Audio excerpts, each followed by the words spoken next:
નમસ્કાર મિત્રો, આજે આપણે વાત કરીશું મોઢું મલક્યું। જો અમારી વાત પસંદ આવે તો અમારી ચેનલને લાઇક, શેર અને સબસ્ક્રાઈબ કરવાનું ભૂલશો નહીં। વાડિયાથી આવી સાંજે ભાવુબેન મધુને ઘેર ગયા। આજે મધુ મૂલે આવી નહોતી। મધુ તેની જ જ્ઞાતિના ઉભડ ગરીબ ઘરની દીકરી, કામઠીને વળી બધા કામમાં પાવરદી। મૂલીની જરૂર પડે ત્યારે ભાવુબેન મધુને જ પહેલી બોલાવે। પોતે ના હોય તો બીજા મૂલનું ધ્યાન રાખવાનું પણ મધુ માથે। જયાબેને આવકારો આપી ભાવુબેનને બેસાડ્યા। આજે મધુ કેમ ના આવી? તેને જરાક ઠીક નથી।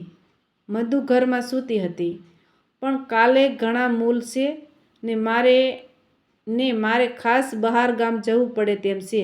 એના વગર તો મારું અટકી પડે। કાલે તો મોકલજો જ। મધુ અહીં આવતો જયાબેને બહાર બોલાવી।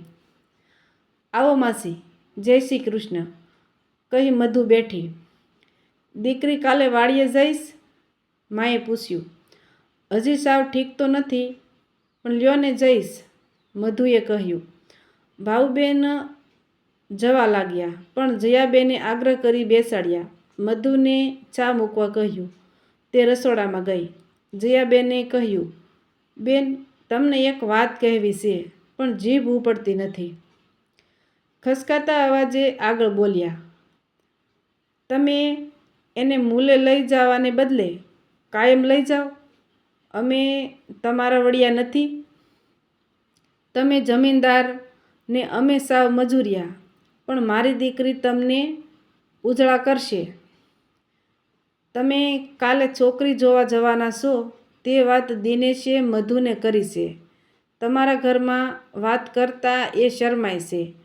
તમે અહીં ના આવ્યા હોત તો હું જ તમારી પાસે આવવાની હતી। આવડી આ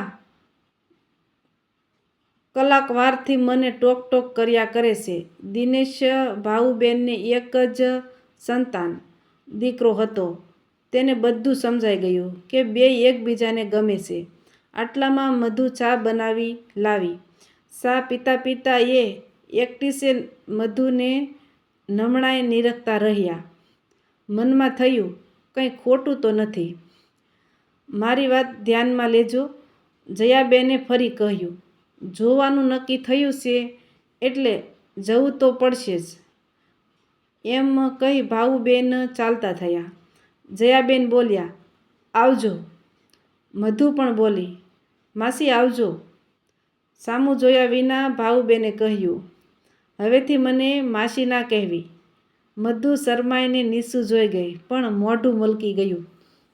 આવા જ નવા વિડીયો જોવા માટે અમારી ચેનલ લાઇક, શેર ને સબસ્ક્રાઈબ કરજો।